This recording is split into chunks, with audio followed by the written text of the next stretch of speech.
जानकी जीवन जय जय राम कुंडली कवतारी श्री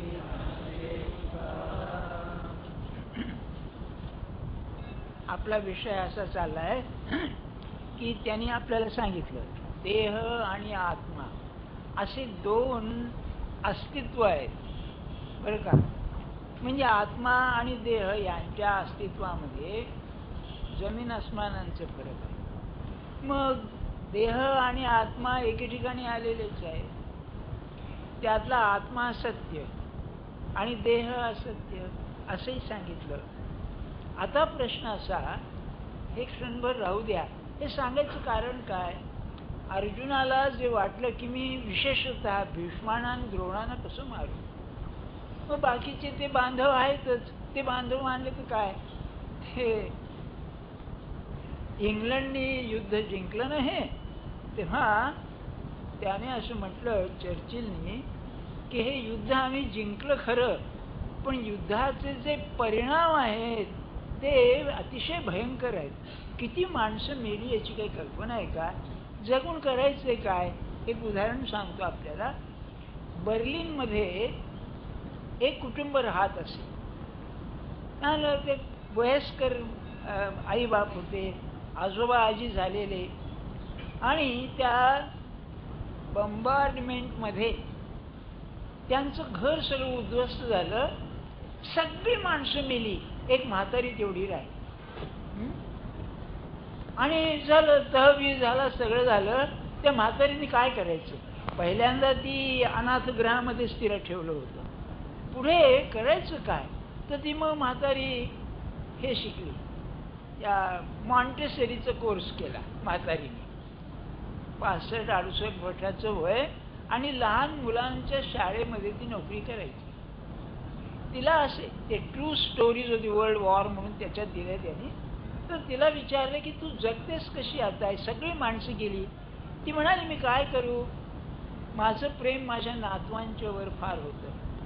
तेव्हा आता थोडा विरंगुळा म्हणून म्हणाली मी हे शिकले आणि त्या पोरांना शिकवते, पण जीवनात काय अर्थ राहिलेला आहे?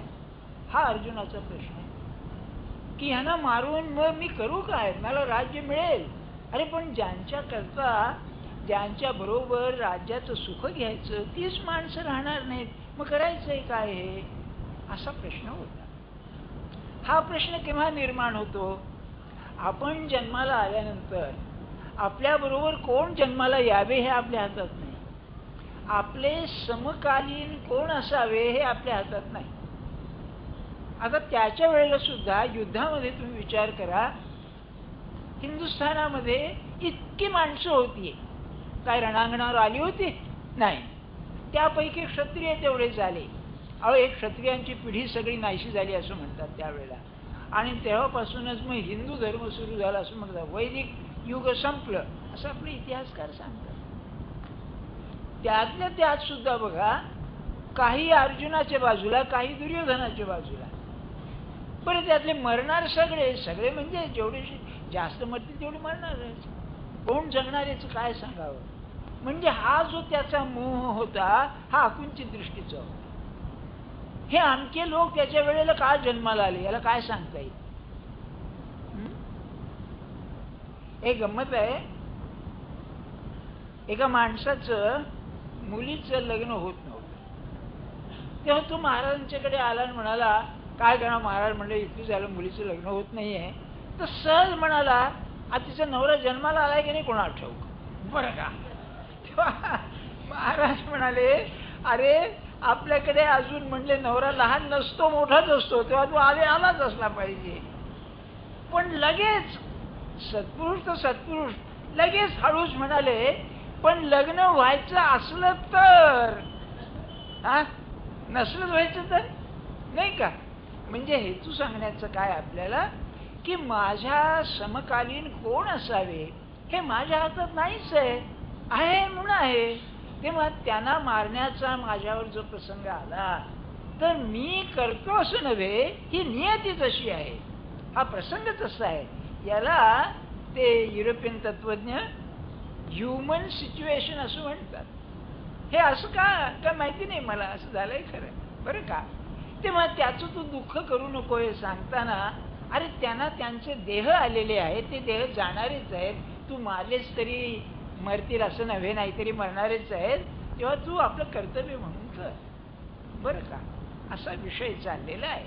मग आत्मा आणि देह सांगितलं. आता जरा शांतपणे ऐका. आत्मा सत्य, देह असत्य असं आपण म्हणतो, पण तेही जाऊ द्या, आपण सरळ बुद्धीने विचार करू. दोन गोष्टी, आत्मा आणि देह, चार गोष्टी शक्य आहेत. आत्मा सत्य, देह सत्य. त्याच्या उलट आत्मा असत्य, देह असत्य. मध्ये दोन, आत्मा सत्य, देह असत्य, आत्मा असत्य आणि देह सत्य. चारच पर्याय आहेत.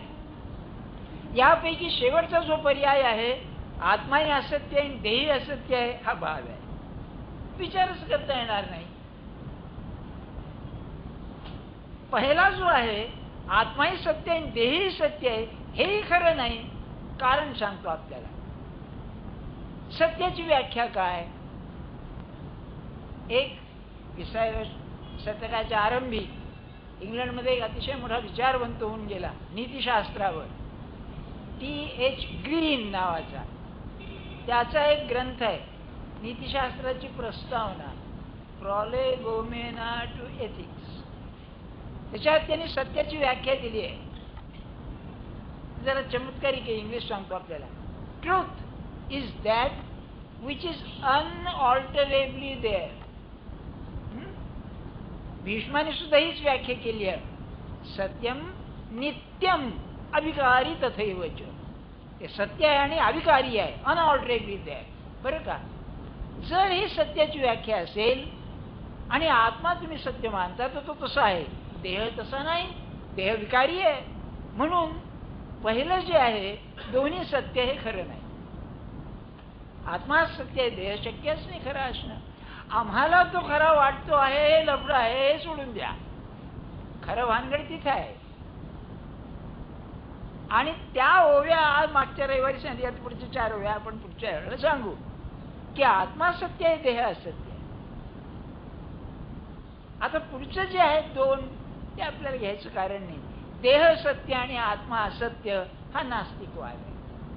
हा नास्तिकवाद आपल्याला जोडतो. मग देह असत्य, आत्मा सत्य एवढाच पर्याय उरला. मग देहाचा आणि आत्म्याचा संबंध काय? आत्मा सर्वव्यापी आहे, त्यातूनच देह उत्पन्न झालेला असला पाहिजे. इथे दुसऱ्याची सत्ता नाहीच. मग देहाचा आणि आत्म्याचा संबंध काय ते सांगायच्या आधी त्याची प्रस्तावना पहा. आपण ज्या जगात राहतो त्या जगात गती आहे, मोशन. स्पीड नव्हे, मोशन. त्याला गती आहे ना. ते न्यूटनचे नियम आहेत ना, लॉज ऑफ मोशन म्हणतात ते. जगामध्ये स्थिर असं नाहीच काही, प्रत्येकाला गती आहे. गती केव्हा उत्पन्न होते? शक्तीशिवाय गती उत्पन्न होत नाही.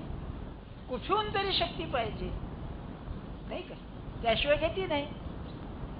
मग जर देहाला गती आहे, संबंध जगाला गती आहे, तर या जगाला शक्ती चालवणारी असली पाहिजे.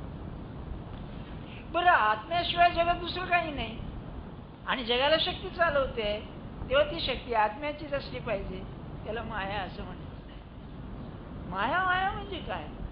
या आत्म्याची अशी काहीतरी शक्ती आहे की जी शक्ती हा संबंध जगताला चालवते, किंबहुना जगत निर्माण करते आणि चालवते. त्या मायेचं वर्णन ज्ञानेश्वर महाराजांनी 4 ओव्यात केलेलं आहे. मी सांगितलं नाही सगळं. तुम्ही की त्या पारसिकाच्या बोगद्यात शिरला की नाही, म्हणजे कसं ते बाहेर पडेपर्यंत त्रास होतो, तसं थोडं तत्वज्ञान आहे. ते बोगद्यात शिरण्यासारखंच आहे. बर,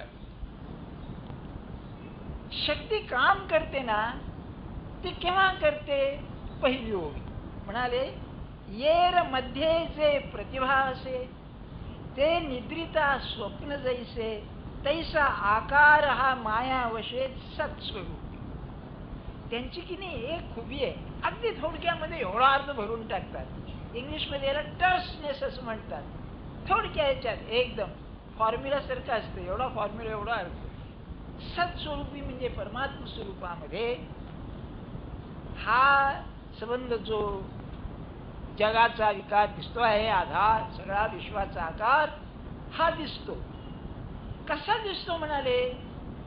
एक मनुष्य झोपी गेला आणि त्याला स्वप्न पडलं. तर स्वप्न हे झोपेमध्ये जसं त्याला दिसतं, तसं झोप म्हणजे जागेपण नाहीसं होणं, जागेपणी ज्ञानाची अवस्था, निद्रा ही अज्ञानाची अवस्था. तसं आत्मा स्वतःला विसरला म्हणजे जग दिसतं. हा पहिला दृष्टांताचा आहे. याला अरविंदांनी फार छान सांगितलं की तो आत्मा आपल्याला स्वतःच विसरतो, दुसरं कोणी त्याला स्वतः विसरायला लावित नाही. आणि महाराजांचं दृष्टांत फार, अरविंद विद्वान होते हो, त्यांचं ते ठीक आहे. सेल्फ इन्व्होल्युशन असं त्यांनी म्हटलंय. आपणच स्वतःला विसरतो. महाराज म्हणले इतकं नाही बरोबर. महाराज म्हणले एक मोठा विद्वान आहे आजोबा, लोक मानतात विद्वान म्हणून त्याला, आणि लहान मुलाबरोबर गोट्या खेळत होता. तेव्हा एक मित्र आला, म्हणलं अरे हा एवढा विद्वान आणि गोट्या खेळतोय. तर तो काय म्हणाला, मुलाबरोबर खेळताना मला ते विसरावं लागतं, तसं आत्मा म्हणले विसरला आणि जग निर्माण. निद्रिता स्वप्न जैसे. स्वप्न खरं का खोटं? अहो अनुभव म्हणून खरंच आहे, तेव्हा जग खरंच आहे. कशा अर्थाने? आत्मा विसरला म्हणजे खरं आहे, तोपर्यंत नाही. हा पहिला दृष्टांत. आता दुसरा. ना तरी पवने स्पर्शले नीर पढियासे तरंगाकार का परापेक्षा अलंकार व्यक्ती कनकी. पहिला दृष्टांत असा आहे की सरोवर आहे, सरोवराचं पाणी शांत आहे आणि वारा आला, वारा आल्याबरोबर त्याच्यावर तरंग आले, बरं का. तर शक्ती काम कसं करते म्हणाली? ही माया शक्ती आहे. कसं काम करते? तर वारा आल्यावर, वारा म्हणजे ही शक्ती, वारा आल्यावर जे पाणी शांत होतं त्याला तरंग येतात आणि जातात, तरंग येतात आणि जातात, तरंग येतात आणि जातात. तसं या जगामध्ये आहे ते दिसतं, दिसतं ते आहे होतं, म्हणजे निर्माण होतं आणि नाहीसं होतं. आणि आपल्याकडे याला महाकाली असं म्हटलेलं आहे. कालकाली, महाकाली. ती काय करते? निर्माण करते आणि विध्वंस करते, निर्माण करते आणि विध्वंस करते. तिचं कामच हे. मग या शक्तीचं काय रूप आहे? निर्माण करणं आणि नाहीसं करणं, हे या शक्तीचं काम. म्हणून तरंग आता. बरं, पुढे आणखी म्हणाले ही शक्ती कशी आहे? परापेक्षा अलंकार व्यक्ती कनकी. सोनं आहे, त्या सोन्याला स्वतःच काही नाही, पण जो सोनार आहे तो सोनार आपल्या कल्पनेनं सुंदर दागिना तयार करतो. तसं ह्या जगतामध्ये मूळ परमात्मा स्वरूप आहे ते सोन्यासारखं आहे, पण ही जी शक्ती आहे ती त्यातून हे संबंध सुंदर विश्व निर्माण करते. ही महासरस्वती, महाकाली. मी सांगितलं ना, भटजी म्हणतो महाकाली भेऊन महासरस्वती भेऊन, आणि त्याला कळत नाही काय म्हणतोय आपण. जी परमात्मा शक्ती आहे ती 3 रूपानं दिसते. महाकाली, महासरस्वती आणि महालक्ष्मी अशी 3 रूपानं ती दिसते. महाकाली सांगितलं मी. ही महासरस्वती ही योजना करते, फार अति सौंदर्य निर्माण करते, चमत्कार निर्माण करते, कारण ती बुद्धीची देवता आहे. तो सोनार विचार करून, संकल्प करून तो दागिना तयार करतो, बरं का. त्याच्यामध्ये एक भव्यता आहे, दिव्यता आहे, सौंदर्य आहे. आणि तुम्ही पहा, या जगताचं सौंदर्य सुद्धा कसं आहे? अनिर्बंध सौंदर्य आहे, वाईल्ड ब्युटी याला म्हणायचं. एखाद्या पर्वतावर, डोंगरावरती जेव्हा पाऊस पडल्यानंतर सगळं हिरवगार होऊन जातं, त्याला गालिचा म्हणतात ना. तुम्ही गालिचा म्हणजे ते डिझाईन करून अमकं करा तमकं करा, तिचं कसलं आलंय? तो करील ते डिझाईन, हो, असं त्याचं आहे. पण याही पेक्षा सांगतो आपल्याला, त्याचा चमत्कार असा आहे. एक तुम्ही की नाही कमळाचं फूल बघा, त्याच्या त्या शेड्स पाहिल्या ना, असं वाटलं अरे हा काय रचणारा कोण आहे, हा काय त्याचं सौंदर्य दृष्टी आहे, नाही का. आता अलीकडे आपण ते वस्त्रांचं पाहतो ना, मॅचिंग कलर्स अमकन तमकं. अरे माणूस करून किती करील, काय त्याचं हे असतं सांग. मला एक उदाहरण आठवतं. ते सत्पुरुषाचंच काम आहे की त्यांचं तो रामकृष्णांचा तो माथुर होता ना, त्यांचा हा मंदिराचा मालक म्हणायचा, तो राणी रासमणीचा जावई. ते एका झाडाला पांढरं फुल होतं. तेव्हा तो काय म्हणाला, अहो निसर्गाचे नियम आहे, असं काय करता, पांढरं फुल म्हणजे पांढरंच फुल येणार. ते काय म्हणाले, अरे ज्याने ते निर्माण केले त्याला काय अशक्य आहे, त्याला लाल फुल येईल म्हणाले. बघू म्हणाले, त्याला दुसऱ्या दिवशी लाल फुल आलं. म्हणजे त्याला मर्यादा काय आहे, त्याची जी सृजनशीलता आहे, क्रिएटिव्हिटी इतकी अनंत आहे की बोलायची सोय नाही. म्हणून महाराज नेहमी म्हणायचे, या जगताचं सौंदर्य माणसाच्या वैचित्र्यात आहे, माणसाच्या नाही वैचित्र्यात आहे. आणि माणसाचं म्हणाले, मला फार आवडलं ते, 6 इंच म्हणले चेहरा, अनवठीपासून डोक्यापर्यंत कपाळ 6 इंच. या 6 इंचामध्ये इतकी विविधता निर्माण केली स्त्री पुरुषामध्ये की एकासारखा एक नाही. काय असेल मला तो रचना करीत असताना काय डोकं वापरीत असेल, कोणा डोकं त्याचं मेंदू कसं असेल, हो काय सांगायचं ते. आपल्याला मेंदूची कल्पना म्हणजे विचाराची त्याशिवाय नाहीच कल्पना करता नाही. म्हणून परापेक्षा ही माया जी आहे ही स्वतः संकल्प करीत नाही, ईश्वराचा संकल्प घेऊनच ती निर्माण करते. आणि तो संकल्प ईश्वराचा विश्व निर्माण करतो, ते इतकं सुंदर करतो. बरं, म्हणून हे जगत असं आहे. आणि हे सांगून देतो आपल्याला, सत्पुरुषाचं एक लक्षण असं आहे की जिकडे पाहावं तिकडे सौंदर्याची प्रचिती येणं, हे आत्मज्ञानाचं लक्षण आहे. किंबहुना स्वतःमध्ये सुद्धा सुंदर दिसणार. सुंदर याचा अर्थ असा, काय चमत्कार आहे बा. अहो मला सांगा, तुम्ही आम्ही कोणत्या परिस्थितीत राहतो पाहताना, महागाई कोण, कटकटी काय, प्रकृती काय, हे काय ते काय, आणि तुम्ही आम्ही ज्ञानेश्वरी ऐकतो. हा चमत्कार नाही का? तुम्हाला असं नाही वाटत? काय बाहेर पडल्यानंतर काय किती समस्या आहेत, किती समस्या आहेत. सगळ्या समस्यामध्ये आपण ज्ञानेश्वर महाराजांचं म्हणणं ऐकतो. या बालयोग्याचं 700 वर्षापूर्वी सांगितलेल्याचं ऐकतो आपण. हा चमत्कार नव्हे? कसं विचित्र आहे. पाहण्याची शक्ती आली पाहिजे. किंबहुना आपल्या डोक्यात जे विचार चालतात, कुठून येतात, कसे चालतात, कसे कार्यरत होतात, हे जर पाहायला मनुष्य शिकला ना तर काय वाटेल. आपलं हृदय कसं चालतं. तुम्हाला एक विचारू का, 60-70 वर्ष आपण जगतो, त्या हृदयाला कोणी शक्ती दिली आहे एवढी? कुठून त्याला सप्लाय होती एनर्जी? लगेच इकडे खंडित झाली की इलेक्ट्रिसिटी त्याचं रेट वाढवा, अमकं करा तमकं करा, शक्ती कमी होते ना. अरे ही शक्ती कुठून आलेली आहे, काय सांगावं.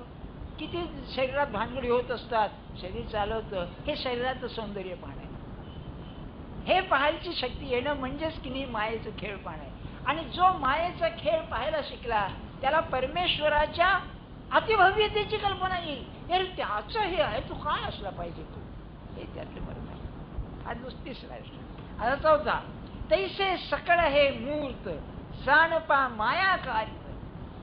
जे अमूर्त आहे ते जे मूर्त होतं, निर्गुणाचं सगुण होतं, आकार धारण करतं, हे सगळं जैसे आकाशी बिंबत अभ्रपट. याच्यात एक मजा केली त्यांनी. सूर्य हा आत्मा आहे, बरं, त्याच्या प्रकाशात सगळं चाललेलं आहे. आणि ते अभ्र सूर्यामुळे निर्माण होऊन सूर्याला झाकतं. तसं हे दृश्य जे मूर्त झालेलं आहे हे त्या अमूर्तातून येतं आणि आत्म्याला झाकून टाकतं. बरं, त्याला जीवन पुन्हा सूर्याकडूनच येतं. असं हे विचित्र आहे. अशी ही माया आहे. याला आवरण असं शंकराचार्य म्हणतात. हे आवरण म्हणजे पांघरुण आहे. बरं, पांघरुणाच्या आत तोच आहे, पण पांघरुण त्याने निर्माण केले. हा मागच्या रविवारचा विषय झाला. बरं, आता पुढे काय आहे, गीतेमध्ये असा श्लोक आहे, आश्चर्यवत पश्यति कश्चिदेनम. श्लोकाचा अर्थ असा आहे, हा जो आत्मा आहे, माया ज्याची आज्ञा पालन करते, तो हा आत्मा काही लोक आश्चर्यानं पाहतात. आश्चर्यवत वदती तथैव च अन्य. काही दुसरे लोक आश्चर्यानं बोलत सुटतात त्याच्याबद्दल. काही लोक आश्चर्यवत चैनमन्य शृणोती. पहिलं सारखं त्याच्याविषयी ऐकावंच. आणि ऐकणारे, पाहणारे, त्याच्याविषयी बोलणारे, या सगळ्यांना त्याचा अंत पार लागत नाही. वेदना चैव असते असं श्लोक आहे. याच्यावरती ज्ञानेश्वर महाराजांनी आत्मज्ञानाचे अनुभव येण्याचे प्रकार काय आहेत ते सांगितले. म्हणून अलीकडे रानड्याने आणि पूर्वी मॅडम ब्लॅवॅट्स्कीने याला जो अध्यात्म ग्रंथाचा राजा म्हटलेला आहे, किंग ऑफ मिस्टिक वर्क्स, असं त्यांनी ज्ञानेश्वरीला म्हटलेलं आहे. मॅडम ब्लॅवॅट्स्की रशियन बाई ती असं दिसतो का तेच. आणि रानड्यांनी म्हटलेलं त्यांचं ग्रंथच आहे, व्याख्यानच आहेत गीतेवर, की याच्यासारखं अध्यात्मज्ञान संस्कृतात नाहीच नाही, कुठल्याही ग्रंथात नाही. आता बघा, तैसे आधीचे नाही तया लागी तू रुदसी काही, तू देह जाणार म्हणून रडतोयस. अरे जे नाहीच आहे शेवटपर्यंत, ज्याला अंतिम सत्यता नाही, अल्टिमेट रियालिटी नाही, असे जे देह आहेत ते असं तू दुःख करतोयस. याच्या ऐवजी अवीट ते चैतन्य एक. मला फार खूपही वाटते बुवा, तुम्ही काय म्हणा, मी पुन्हा पुन्हा तुम्हाला सांगतो. आपलं मला वाचताना जे वाटतं ते सांगतोय. जगात अशी वस्तू नाही की ज्याचं वीट येत नाही. बघा, हे मानसशास्त्र सांगतोय तुम्हाला. म्हणजे एक जर्मन मानसशास्त्र होता, त्याने असं म्हटलेलं आहे, अलीकडे प्रपंचामध्ये न करमण्याचं एक कारण असं आहे, नवरा बायकोंचा अति निकट संबंध आला म्हणजे मग त्याच्यातलं कुतूहल राहत नाही. कुतूहल गेलं की रस गेला, रस गेल्यानंतर चाललं. त्याच्या उलट बघा, भवभूतीने उत्तर रामचरित्रामध्ये सीता आणि राम यांच्या प्रेमाचं वर्णन करताना म्हटलेलं आहे, यस्मिन् हार्यो रसहा. म्हातारपण आलं तरी ज्यांच्यातलं प्रेम कमी होत नाही ते प्रेम खरं आहे. असं रामन सीताचं होतं. तुम्हाला मला जास्त त्याच्यावर टीका करायचं कारण नाही, सगळ्यांना समजतं काय आहे ते. कंटाळा येतो ना एकमेकाचा, नाही का? आता ज्यांची लग्नच झाली नाहीत त्यांची गोष्ट सोडून द्या, किंवा ज्यांचे गेले आहेत त्यांचं सोडून द्या. कंटाळा असतो. म्हणजे काय, तुम्ही कितीही जरी त्यांना वरच्या भूमिकेवर ठेवलं तरी शेवटी माणूस हा माणूसच असतो. आणि त्याच्या मर्यादा लक्षात आल्यानंतर ते प्रेम टिकणं कठीणच जातं. फक्त सत्पुरुषाच्या बाबतीतच ते रसहानी होत नाही शेवटपर्यंत. कारण जसं क्षितिजाला तुम्ही चाललात तर क्षितिज मागे मागेच जाईल, त्याप्रमाणे सत्पुरुषाची जितकं तादात्म्य होईल तितका तो अधिकच पुढे जाईल. बरं, म्हणून ज्ञानेश्वर महाराजांना निवृत्तीनाथांचा कंटाळा आला नाही. आणि त्याचप्रमाणे निवृत्तीनाथांना सुद्धा ज्ञानेश्वर महाराजांचा कंटाळा नाही. नाहीतर आला शिष्य हा लेखाचा आहे तसा ते बदलत नाही असं त्यांना नाही वाटणार कधी. बरं, असं आहे. मग ते अवीट तू पाही चैतन्य एक. आणि ही अवीट गोडी नामामध्ये आहे असं त्यांचं म्हणणं. अमृताहुनी गोड नाम तुझे देवा, मन माझे केशव का बांधे, सांगा पंढरी राया काय करूया. त्याचं कारण असं आहे, हे नामाचं एवढं महत्व का गातात, विषयाशी संबंध नाही म्हणून सांगतो. आचार्यांनी हे जग नामरूपात्मक आहे असं सांगितलं. रूप म्हणजे आकार आणि नाम म्हणजे त्या रूपाला धारण करणारी जी शक्ती आहे ते नाम. म्हणून रूप हे व्यक्त, नाम हे अव्यक्त. The visible and the invisible, किंवा अरिस्टॉटलच्या भाषेत दी ऍक्च्युअल अँड दी पोटेन्शियल. बरं, तेव्हा सगळा परमार्थाचा भर असेल तर दृश्याचा आधार धरून, व्यक्ताचा आधार धरून अव्यक्तात उडी मारून त्यात रमायचं. बरं, तेव्हा नाम घेणं आणि नामात राहणे यात फरक आहे. नामात राहणे म्हणजे तो अव्यक्तातच राहतो. तेव्हा त्यांना काय म्हणायचंय की व्यक्त म्हणले की स्पेस टाइम, स्थलकालाच्या मर्यादा आल्या. त्या मर्यादा आल्या की कंटाळा आलाच. अलीकडे जाऊ द्या, 2-2 तासाची नाटकं असतात. पूर्वी 6-6, 8-8 तासाची नाटकं असायची. तरी पण पुढे आता गायनात सुद्धा ते नाईट म्हणतात ना, संबंध नाही, रात्रभर जागून करायचो. अरे पण पुन्हा कंटाळाच येतो, इंद्रिय थकतात ना, तिथे आवीटपणा नाहीच. बर, एक सिगरेट पिणारे होते अग्निहोत्रासारखे, म्हणजे सारखं 24 तास अग्निहोत्रच म्हणतात. हे नवीन अग्निहोत्र आहे आपलं, बरं का, एलिफंटाचं किंवा काही कोणा ठोकाचे काय ब्रँड असतात ते. तेव्हा त्याला म्हटलं मग तुम्ही मग रात्री निसताना सुद्धा, तो म्हणाला की मी निजायच्या आधी ते बंद करतो, कारण आता पुरे असं वाटतं, नको असं वाटतं. आणि ध्यानात ठेवा, आपल्याला एक सांगून ठेवतो, नामाची गोडी ज्याला लागली ना, त्याला कितीही जरी घेतलं तरी कमी होणार. आणखी थोडंसं घे, आणखी थोडंसं घे, आणखी थोडंसं घे. हां, ती याची गोष्ट बंगाली माणसाची फार बरोबर आहे. ती अशी गोष्ट आहे, एका माणसाने रसगुल्ले खाल्ले, इतके खाल्ले की गळ्यापर्यंत आला, अपचन व्हायला लागलं. तेव्हा याच्याकडे गेला वैद्याकडे, आणि त्यांनी त्याला सांगितली गोळी खा म्हणून. अहो, खाऊन तो म्हणाला अपचन झालं आणि तुम्ही गोळी खा म्हणता, बरं का. तो वैद्य म्हणाला की तुझं जे खाल्लेलं आहे ते खाल्लेलं नाहीसं करण्याकरता ही गोळी देतोय. तो काय म्हणाला, गोळी खायची आहे ना, खायला जागा असते तर मी आणखी रसगुल्लाच खाल्ला असता म्हणाला. ही आवीट गोळी आहे खरी. सांगण्याचा हेतू काय, नामाची स्थिती आहे, आणखी थोडं कर, आणखी थोडं घेऊ, आणखी थोडं घेऊ, म्हणजे समजावं की नामाची गोळी लागली. तोपर्यंत तालीम आहे, डिसिप्लिन आहे, तोपर्यंत अभ्यास आहे. मग गोळी लागल्यावर तर काय प्रश्नच नाही, बरं का. तेव्हा चैतन्याची आवीट गोडी आहे, ध्यानात ठेवा आपण. त्याच्यात कंटाळा नाही, त्याच्यामध्ये पुरे पण नाही, त्यांच्यामुळे आता भाव पुढे झालं नाही, नाही नाही, इतकं ते आवीट आहे. पहिली गोष्ट. दुसरी गोष्ट, जयाची आरतीची भोगित विषयी त्याजिले संत, जया लागे विरक्त वनवासी. नाही, काय आहे याचं की नाही, मूळ कशात आहे, भगवंताच्या प्राप्तीचं सगळं मूळ तळमळीमध्ये आहे. आर्त म्हणलेलं आहे, आर्तो जिज्ञासुरर्थाती. जिथे 4 भक्त सांगितले ना, आर्त, आर्त मनुष्य आपण होऊ शकू. समजा अतिशय आजार आहे आणि अति तळमळ लागली की नको आता हे, तर ती तळमळ, अशी तळमळ लागणं हे मोठ्या मनाचं काम आहे. माणसाला चैन पडायचं नाही. आणि भगवंताच्या बाबतीत तर विचारू नका. तुकाराम कोणा वेळ लागल्यासारखं झालं. तुकाराम म्हणे आता म्हणजे आपण असं विठ्ठलाला धुंडीत जाऊ, ज्याला त्याला, कोणाला अहो मला भेटेल का, मला भेटेल का. रामकृष्ण म्हणाले, विवेकानंदांना लागलेली तळमळ माझ्या शतांश नव्हती म्हणाले, अशी त्यांची. म्हणजे काय असेल, विचार करा आपण.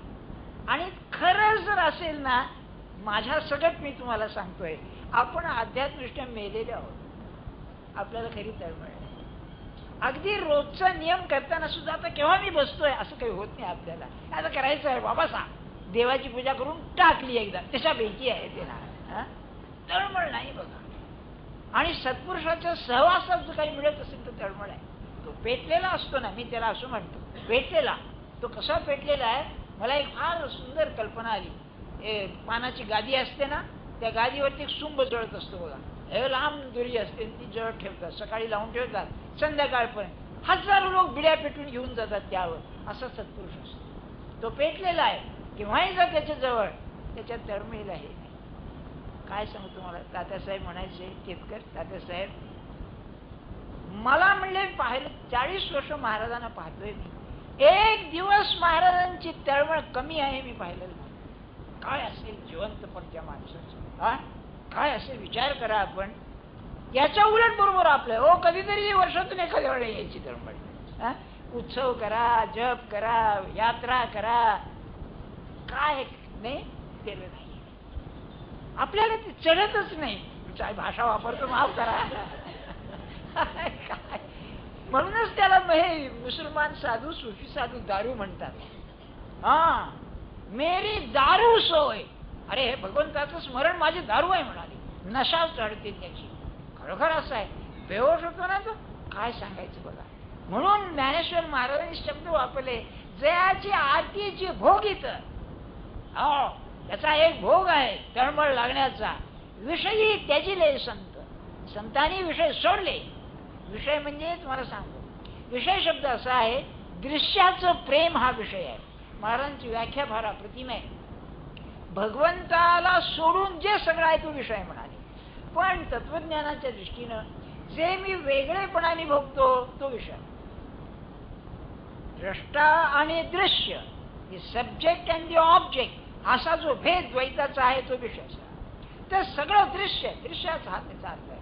दृश्य सोडलं संतांनी आणि नव्हे हा एक भाग झाला, विरक्त होऊन वनवास पत्करला भगवंत भेटावा. विरक्त वनवासी जया लागी विरक्त वनवासी. अरे नाही आहे, चैन पडत नाही. खरं आपल्याला की नाही व्यवहारात दिसो खरी तळमळ नाहीये. एक कल्पनाच करायची तर असं समजा एखादी तरुण मुलगी आहे, वयात आली, आई बाप नाही, भावाकडे मामाकडे राहते आहे आणि लग्नाचं होत नाही, अजून घरात त्रास आहे. त्या पुरीला कसं होत असेल, केव्हा माझं लग्न होत आहे, तेवढी तळमळ सुद्धा आपल्याला नाही. म्हणून म्हणाले याचा अनुभव यायला ही तळमळ पाहिजे. आणि सत्पुरुष आपल्याला ती तळमळ लागलेली पाहिजे आणि ती त्यांच्याकडे तेच असतं, तळमळ, दुसरं काही नाही.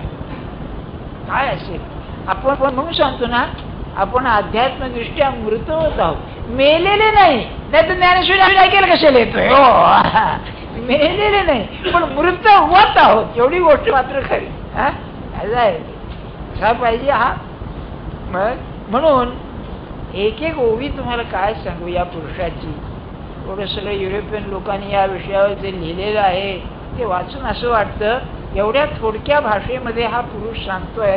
काय अनुभवाची तरी श्रीमंती असेल या माणसाची. तळमळ तळमळ तळमळ. समर्थांचं एक पद आहे बघा, हे रामदासी लोकांनी त्या कीर्तनात म्हणे, तळमळ तळमळ होतची आहे तुझा तूच सावरी आरंभिली बोहरी, असं आहे ना. कल्याण करी देवराया. त्या पुरुषाला या लोककल्याणाची तळमळ लागली बघा. अरे त्यांचा तो धर्मच असतो सत्पुरुषांचा. त्यांची जी करुणाष्टक आहे ती काय आहे? जळत हृदय माझे जन्म कोट्यानुकोटी नाही मजवरी करुणेचा राघवा पुरलोटी. काय सांगावं त्यांना वाटत असेल. सुख सुख म्हणत आहे दुःख ठाकोनी आले नाही का. भजन सकळ गेले चित्त दुष्टित झाले. त्या ह्याच्याचे अनुदिनी अनुतापेमध्ये नाही का. कसा असेल मला सांगा. तळमळ तळमळ तळफळ नुसती अशी असते. तेव्हा ज्ञानेश्वर महाराजांनी एका ओवीच्या पदामध्ये सांगितलेले ही तळमळ पाहिजे आगे. आणि ही तळमळ ज्याला लागली ना, समजा ती पहाटे पूर्वीचा हा काळोख आहे, आला आता सूर्योदय व्हायची वेळ आलेली आहे, ती तळमळ आहे. आपण ज्ञानेश्वरी वाचून ते आपल्याला व्हायला पाहिजे. थोडी का होईना पण नाही मला आता पाहिजे खऱ्या अर्थानं आपल्याला वाटतं. मग दिठी सूनी जयात. आता अनुभवाचं सांगतात पुढे. दिठी सूनी जयाते ब्रह्मचर्यादी व्रते मुनीश्वर तपाते आचरतात. मुनीश्वर शब्द घातलेला आहे म्हणजे मोठे मोठे अधिकारी मुनी. मुनी मननात मुनी असा अर्थ आहे. भगवंताच्या शिवाय त्यांना चिंतन नाही असे हे मुनी. बरं का. ऋषी मुनी ज्यांना आपण म्हणतो ना असे हे काय करतात, नाना तऱ्हेची ब्रह्मचर्यादी व्रत नाना तऱ्हेची तप करतात. कशा करता हा भेटावा म्हणून. बरं का. आता पुढे सांगतायत मग त्या ह्याच्यात की एक आता पाहिला आश्चर्यवत पश्यती कष्टी देणे. 3 इंद्रिय घेतली. कोणताही अनुभव असू दे आणि भगवंताचा जरी झाला देहातून बाहेर आल्याशिवाय राहायचाच नाही. तर त्याने 3 इंद्रिय घेतली, डोळे कान आणि तोंड. बरं का. हे 3 आणि खरोखर सत्पुरुषांच्या प्रकारामध्ये पाहिले तर हे 3च प्रकार दिसतात जे रात्रंदिवस त्याच्या दृष्टीसमोर असतो. अलीकडे रमण नव्हते का त्यापैकी ते. दुसरं ऐकणारे, सारखे ऐकणारे आणि दुसरे सांगणारे. बरं तिसरे सांगणारे. तेव्हा पहिला आश्चर्यवत. तेव्हा आता त्यांचं वर्णन करताय कसा अनुभव येतो. एक अंतरी निश्चळ जे निहाळीता केवळ विसरले सकळ संसार जात. दुसऱ्या ओळीचा अर्थ असा आहे सगळं संसार जात विसरलं. का विसरले. आतमध्ये निरखून पाहता पाहता आत्मस्वरूपाचं दर्शन झालं आणि विसरले संसार. याचा अर्थ असा आहे आपलं जगाचं भान देहावर अवलंबून आहे. आपण झोप लागली की विसरतो देहाचा, जग विसरतो. याचा अर्थ काय. देहाचं विसर म्हणजे जगाचं विसर. बेशुद्धीमध्ये जगाचं विसर, झोपेमध्ये वेगाचा विसर. याचा अर्थ असा देहबुद्धी गेली की जगाचा विसर पडला. म्हणून जग विसरायला नको, देह विसरायला पाहिजे. देह विसरायला की जग विसर. याला मार्ग काय. देह विसरायला 2 मार्ग आहेत. एक बहिर्मुख मार्ग आहे, एक अंतर्मुख मार्ग आहे. बहिर्मुख मार्ग म्हणजे दुसऱ्याच्या प्रेमामध्ये स्वतःला विसरणं, हा भक्ती मार्ग. आणि ज्ञानमार्ग म्हणजे आत कोण आहे, काय चाललंय, हे आत गडबड काय आहे, कोण कोण आहेत आतमध्ये, असं आतमध्ये पाहता पाहता आत्म्यापर्यंत पोहोचला की जग विसर. हा कठीण मार्ग आहे. रमणांना म्हणले नामस्मरण करताना नाम कुठून येतं पहा म्हणाले. याचा अर्थच तो आहे बरं का. मला झोप कशी लागते, आपण एक प्रयोग करून बघा बरं का. आपल्याला झोप लागते, आपण झोपी जात नाही.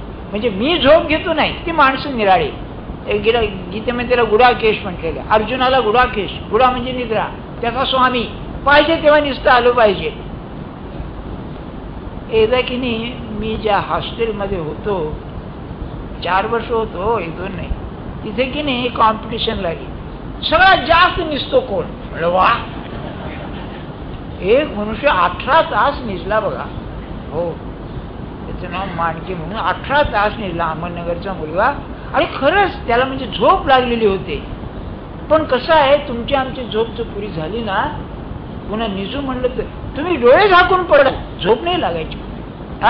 म्हणून पाहिजे तेव्हा झोप येणं म्हणजे मोठं एक सामर्थ्य आहे मनाचं बरं का. तेव्हा सांगायचं हे तुम्हाला काय आहे की आतमध्ये पाहायचं म्हणजे हे असं आहे. आतमध्ये पाहायचं म्हणजे फार विलक्षण गोष्ट आहे. किंबहुना माझं एक स्पष्ट मत असं आहे, परमार्थाचा आरंभ जर असेल तर मी कसा आहे मला कळलं पाहिजे. माझे दोष काय आहेत, माझे गुण काय आहेत, माझ्यामध्ये काय काय गोष्टी आहेत, हे स्वतः आपल्याला कळायला पाहिजे. आतमध्ये माझ्या मनात कोणते विचार येतात, कोणते नाही, माझे दोष काय गुण काय कळायला पाहिजे. आणि हीच अंतर्मुख दृष्टी होणं आहे. काय होतं पुढे त्यात सुद्धा सांगतो आपल्याला. आतमध्ये पाहायला लागल्यानंतर हे सगळं माझ्या हाताच्या बाहेरचे कळायला लागले विचार.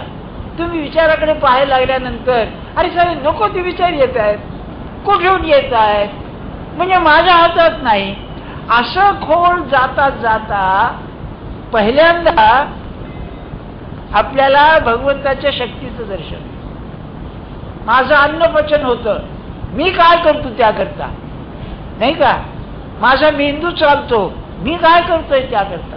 रक्ताभिसरण होतं, मी काय करतोय त्याकरता. झोपेचं सुद्धा त्याच प्रकारे. या तिन्ही अवस्थांमधून मी जातो, यात माझ्या हातात काय आहे. अहो आपल्याला झोप लागून स्वप्न पडतात. सांगितलं ना अलीकडे एक नोबेल लॉरिएट मेला शास्त्रज्ञ, त्याला लेखाला पाहिजे तेव्हा पाहिजे ते स्वप्न पडायचं हुकमी. तसं आहे का आपल्याला, आपल्याला नाही आहे. परत झालं स्वप्न. आणि काय त्याचा अर्थ काय असतो का काही. आता खरं सांगायचं म्हणजे अर्थ असायला पाहिजे. कळायचं कसं मला सांगा, त्याला काय अर्थ आहे तो, नाही का. म्हणजे आपल्या हातात नाही. तर हे आतमध्ये पाहायला शिकणं, याचं नाव अंतर्निहाळीत नाही केवळ. निहाळ म्हणजे निरखून पाहणं, नीट पाहणं, ऑब्झर्वेशन. शास्त्र लॉजिकच्या दृष्टीनं ऑब्झर्वेशन, बरोबर काय चाललंय आपल्याकडे आपण पाहायला शिकणं, ही एक फार मोठी कमाई आहे. It's an achievement. काय आहे आपल्याकडे. आणि हे झालं तर पहिला जर परिणाम होत असेल, लोकांना नावं ठेवणं कमी.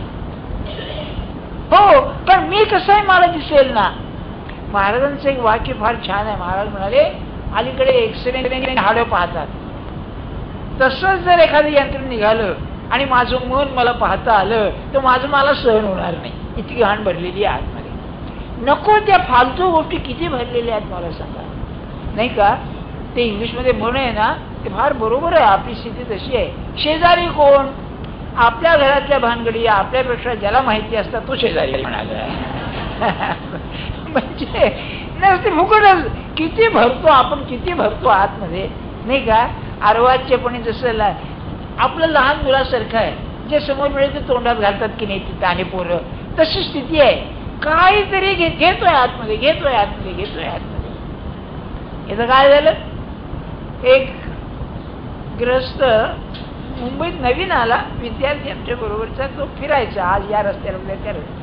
आणि सहज विचारलं तर त्या रस्त्यावरची ज्या कंपनीची नाव आहेत ती सांगायचं. आमची कंपनी, आमची कंपनी ते काय बरं का. फिलॉसॉफीचा विद्यार्थी. अरे लेखा म्हणलं हे फिलॉसॉफीच्या विद्यार्थ्याला मुंबईतली त्या कंपन्यांची नावं करून करायचं आहे काय. असं काय म्हणलं, आम्ही गेल्यावर लोक आमच्या ठिकाणी काय, तमक्या ठिकाणी काय, त्याला कोकं सांगायला. हे जसं तसं आपली स्थिती आहे. किती नको असलेल्या गोष्टी आत भरलेल्या आहेत, नाही का? आपणच त्या बाहेर काढण्यात वाटत याची जरूर नाही, याची जरूर नाही, शेवटी काही शिल्लक राहायचं नाही अशी स्थिती येईल आपली, नाही का? म्हणून अंतरी निहाळीता केवळ, त्याने किती बरोबर आहे, इतकं खोल जाईल, इतकं खोल जाईल की विसरले सकळ संसार. अलीकडच्या काळात मी सांगितलं असा पुरुष म्हणजे रमण महर्षी आहे. त्याची एक मर्यादा सांगून ठेव. आपण जर हा अभ्यास सुरू केला 5 मिनिटं 10 मिनिटं स्वतःला विसरू, आपण आतमध्ये पाहायला लागलं तिकडे खरं लक्ष मात्र गेलं पाहिजे. पुढे पुढे इतकं वाढेल ते की मनुष्य तासन तास स्वतःला विसरेल. आणि नामाची खुबी असेल तर ती आहे, नाम चालू होताना, आपण नाम घेत असताना आपलं नाम जे चाललेलं आहे तिकडे आपण पाहावं. हा अभ्यास आहे. ते आपण पाहू लागल्यानंतर एक तर नाम तुटलेलं कळेल, म्हणून तो पुन्हा करायला लागेल, खंडित नाम होणार नाही. आणि दुसरी गोष्ट असेल तिकडे लक्ष गेलं की बाहेर लक्ष कमी होईल. आणि मग ज्याला सविकल्प समाधी म्हणतात ती त्याला साधी, तो विचार शून्यच होईल यात शंका नाही. कारण सांग, आतमध्ये जी शक्ती काम करते आहे ती शक्ती आज विचाराकडे जाते, स्मरणाकडे जाते, कल्पनेकडे जाते. ही सगळी थांबून त्याच्या एका ठिकाणी आली की विचार शून्य अवस्था येईल आणि याला सविकल्प समाधी म्हणतात. सविकल्प समाधीची एक सिद्धी अशी आहे, त्याकरता तरी करावी की माणसाला अंतरंग कळायला लागतं. समजा तुम्हाला एक पाकिट आलं, पत्र आलं, पाकिट न उघडताना आत काय आहे तुम्हाला कळेल. मनुष्य आला, त्याला कोणता रोग आहे ते कळेल, त्याच्या मनात काय आहे ते कळेल. हे काही प्रयत्न करायला नको, ती आतली दृष्टी आली की भेद दृष्टी येते आणि सहज समजायला लागतं काय आहे. सांगण्याचा हेतू काय आपल्याला, अशी ही पहिली अवस्था, तो आणखी खाली गेला की स्वरूपच बनतो आणि तिन्ही अवस्थांच्या पलीकडे जाऊन त्या उन्मनी अवस्थेला जातो. म्हणून विसरले सकळ संसार जा. दुसरे एका गुणानुवाद करिता उपरती होऊन चित्ता निरवधी तल्लीनता निरंतर, त्याला तल्लीन होऊन जातो जो सांगणारा आहे तो गुणानुवाद करिता. याचा आपल्याकडचं अति अप्रतिम उदाहरण म्हणजे तुकाराम महाराज. काय सांगू आपल्याला, हा पुरुष निघाला जायला, बरं विनोदच आहे त्यांच्या चरित्रात. विनोद म्हणजे कसं आहे, हा पुरुष एक भाग जीवनाचा हा असा आणि दुसरा भाग हा असा, एक प्रापंचिक दुर्दैवी मनुष्य आणि दुसरा संतांचा मुकुटमणी असा विलक्षण हा. आणि हा अनुभव त्या रामेश्वर भटाला बरोबर आला.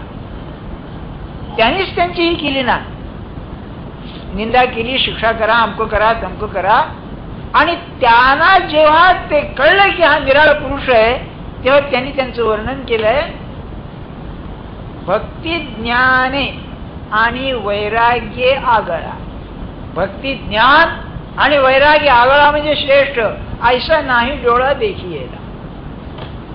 विद्वान नव्हते बरं, तरी पण ज्ञान भक्ती वैराग्य हे जे ऐश्वर्य आहे आत्मज्ञानाचं, ऐसा नाही डोळा देखिएला, ही दुसरी अवस्था. आणि काय आहे, अतिपरिचय लावत. बायकोला वाटे तेच आहे, काय आहे, लोक नागी लागले झालं उगी, आम्हाला माहिती आहे काय आहे ते. रामकृष्णाचं दिसतात काय हो, हे लोक फार हुशार असतात. त्यांना प्रश्न विचारला, प्रश्न विचारणारे हो लोक तरी कसे बघा. म्हणले सत्पुरुषाला घरचे लोक मान देत नाहीत, बाहेरचे लोक मान देतात, हे कसं काय. बरोबर आहे त्यांचं म्हणणं. तेव्हा ते हसले म्हणाले, जादूगाराचे जादूचे खेळ बाहेरचे लोक पाहतात, घरचे लोक कुठे पाहतात म्हणाले. असंच आहे ते. कालच एक ग्रस्त आले, त्यांचे सद्गुरू पुण्याला असतात आणि ते इथे असतात. संध्याकाळी आले होते, सहज विचारलं, म्हणलं त्यांना मूल बाळ काय आहे, सांगितलं मुलं आहेत आपले.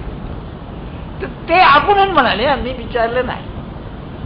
त्यांना म्हणले मुंबईमध्ये लोक सत्पुरुष मानतात, त्यांचे शिष्य आहेत, पण त्यांच्या मुलांना काही त्यांची योग्यता कळली असं दिसत नाही म्हणाले. असं बोलले, जरा वेगानं बोलला. तर मी म्हणलं बायकोचं कसं काय ते मला माहिती नाही म्हणाला. बरं तो मुलांना कळलंय असं वाटत, म्हणजे ते तसं वागत नाही असं त्यांचं म्हणणं की त्यांची योग्यता ओळखून ते वागत नाही. तुकाराम बुवांचं असंच होतं. आता हा पुरुष निघाला, मी जातो म्हणाले, तर बायकोला काय वाटलं, कुठे कीर्तनाला चालले असतील आपले, जाते म्हणजे काय, अगं नाही म्हणाले मी जातोय. तिला काही खरं वाटे ना हो, म्हणजे या पुरुषाला आपला अंतकाळ दिसतोय समोर, हे खरं वाटे ना. इतक्या शांतपणे जो चालला आहे, कसं खरं वाटेल हो, नाही का. किती कंपोज म्हणतात ज्याला, शांत असा, त्याला खरं वाटेल ना. आणि गेले, तुम्हाला माहिती आहे की अरे तुम्हाला असं म्हणता लागेल की धन्य आम्ही तुका देखी येला, असं बोलले बघा, की आम्ही तुकारामांना पाहिले असं तुम्हाला धन्य वाटेल. आणि म्हणाले काय, ते गुणानुवाद करिता, घोटवीन लाळ ब्रह्मज्ञान्या हाती. एखादा ब्रह्मज्ञानी पुरुष आहे, तो लाळ घोटेल माझ्या कीर्तनामध्ये, ऐसा या कीर्तनी ब्रह्मरस. हा गुणानुवाद करिता. आणि हे सांगून ठेवतो आपल्याला की रात्रंदिवस जर खरोखरच त्याची स्तुती, त्याचे गुण गाऊन राहिलो आपण, आज न उद्या आपलं मन तसं झाल्याशिवाय राहणार. त्या गुणांचं चिंतन करता करता ते गुण येतीलच आपल्यामध्ये. आणि सत्पुरुषाच्या चरित्राचं पारायण करण्याचा हेतू हाच आहे. रात्रंदिवस त्याच्यात राहिलं पाहिजे, त्याच्यात राहिलं पाहिजे की तादात्म्य होतो आणि तो आपल्यामध्ये अवतरल्यासारखा होतो. काय होईल मी सांगितलं ना आपल्याला त्या चिंतनाचं, ज्ञानेश्वर महाराजांचा. हे कसं आहे हे मी पुन्हा पुन्हा सांगतो, म्हणजे आदर्श आहे. कृष्णाचं इतकं प्रेम, इतकं प्रेम. आपलं ते इतिहासकार सांगतात, ते सांगतो, हे नाथपंथी लोक, हे शंकराचे भक्त खरे, बरं का, पण प्रेम कृष्णावर. आणि हे कारण म्हणतात, गहिनीनाथ जे होते यांचे आजेगुरु ज्ञानेश्वर महाराजांचे, हे महाराष्ट्रीय, गोरखनाथांचा त्यांना अनुग्रह, हे याला राहायचे त्र्यंबकेश्वरला, आणि त्यांनी कृष्ण भक्ती याच्यामध्ये आणली, त्यांचे जे अभंग आहेत त्यामध्ये. मग ती निवृत्तीनाथांनी घेतली. ज्ञानेश्वर महाराजांचं काही विचारूच नका, त्यांचा जन्मच मुळी जन्माष्टमीला, तसा समर्थांचा रामनवमीला 12 वाजता जन्म, तसं त्यांचं कृष्णाष्टमीला रात्री कृष्ण जन्माच्या वेळेचा जन्म. त्यांचं हे वचन आहे बघा, काय, पांडवाशी सदा काळी कृष्ण राहिला जवळ. आपण पाठ करून ठेवा, पांडवाशी सदा काळी कृष्ण राहिला जवळी, ज्ञानदेवा हृदय कमळी तैसाची विसावला. अरे काय असेल, तसाच तो परमात्मा माझ्यात आहे. म्हणून ज्ञानेश्वरी, ज्ञानेश्वर महाराज सांगत नाहीये, परमात्मा बोलतोय त्यांच्या तोंडाने. कसं असेल, पण काय त्याने अभ्यास केला असेल, त्याच्या चिंतन केलं असेल. होय, खरं आहे बरं का, आपले जे गुरु आहेत ना, त्याचं रात्रंदिवस जर त्याच्या चरित्राचं चिंतन केलं ना, आपलं अंतःकरण शुद्ध झाल्याशिवाय राहणारच. म्हणून ते म्हणाले, एक गुणानुवाद करिता उपरती होऊन चित्ता. उपरम म्हणजे की नाही शांत होणं. तुम्ही विझवला, दिवा विझवला म्हणजे शांत होत, तसं वासनाक्षी होणं म्हणजे उपरती आहे. बरं, नको आता, पुरे पुरे, मी त्याला पुरेच म्हणतो, पुरे वाच नको त्याला. तर रात्रंदिवस ते करताना याला उपरती होईल. आणि मग निरवधी तल्लीनता निरंतर. निरवधी अवधी म्हणजे मर्यादा, निरवधी म्हणजे अमर्याद, तल्लीन निरंतर तल्लीनता. कशी येईल बघा, जेथे जातो तेथे तू माझा सांगत. Practice of the presence of God, हा त्याचा अर्थ आहे की माझ्या बरोबर आहे निरंतर. अंतर नाही ते निरंतर, म्हणजे कालाचा प्रश्नच नाही, तिन्ही अवस्थामध्ये तूच. मी आपल्याला सांगितलं ना, माझा आदर्श हे भाऊसाहेब केतकर होते, त्यांचं मी पाहिलं. 2 गोष्टी आपल्याला, हे कसं आहे, मी पाहिलेलं आहे प्रत्यक्ष, म्हणून त्याला काही संशयाची जागा नाही. तल्लीनता काय असते, अगदी सत्पुरुषाची नसेल पण चांगल्या भक्ताची. त्यांना की नाही एकदा स्वप्न पडलं, पहाटे स्वप्न पडलं, आणि स्वप्नामध्ये तो तुला मूठ मारतो म्हणाला. तो ग्रस्त कोण जो होता स्वप्नाच, तर हे काय म्हणले, स्वप्नामध्ये मूठ मार, पण महाराजांना विचारून मार. काय असेल मला सांगा, आतमध्ये किती खोल गेला असेल विचार करा आपण.